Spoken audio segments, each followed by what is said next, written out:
Hi there, this is Stephanie from Fork and Knife Teacher, and I wanted to share with you today what I do when I need to teach cooking theory, but I don't have use of a kitchen. So sometimes, because of budget constraints, I don't always, not always allowed to do cooking every day, um, and it has to be either a week of theory. Sometimes it's broken up, or a couple days a week, or something like that. So I wanted to pass along some of my tips for when you need to teach cooking, but you can't get in the kitchen every day. So, because I figured some other people might have that same issue, run into that same challenge that I have when the students are just like, but we just want to make stuff, right? So one thing I do is I try to use a lot of visuals. So visuals being like I'll have posters, or we'll watch like short clips of of what the product is that I'm talking about. So I did this in the fall with herbs. So I had videos on like we'd watch a video about like herb growers or how chefs use herbs in the kitchen, or you know, yeah, what the different herbs like taste like, what are some of their qualities. So just little snippets, like I never have a whole class where they're just watching a video, but it'll be like watch and discuss.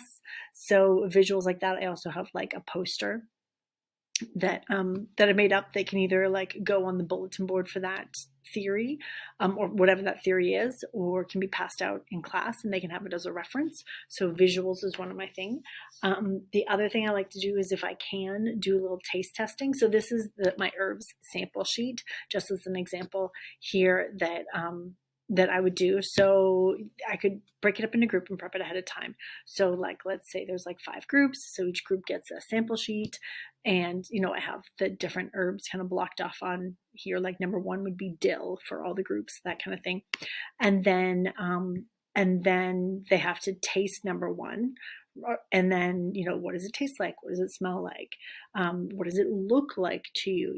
And you can have a bank of like notes about what herbs you put out, so they can like choose and try to figure out and decide what that is. So it's still like a hands-on activity, but it's not cooking in the classroom, right?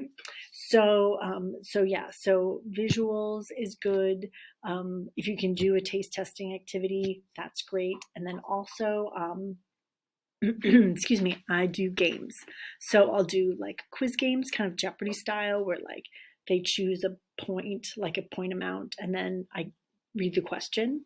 Or board games, like I've made up board games for students to play based on the kind of the theory that we've gone through. So like if I've gone through a note or something like that, then there's a board game sometimes that I'll make up to go along with it, which is generally the same or similar questions to whatever I used in the quiz, but just kind of in a different format.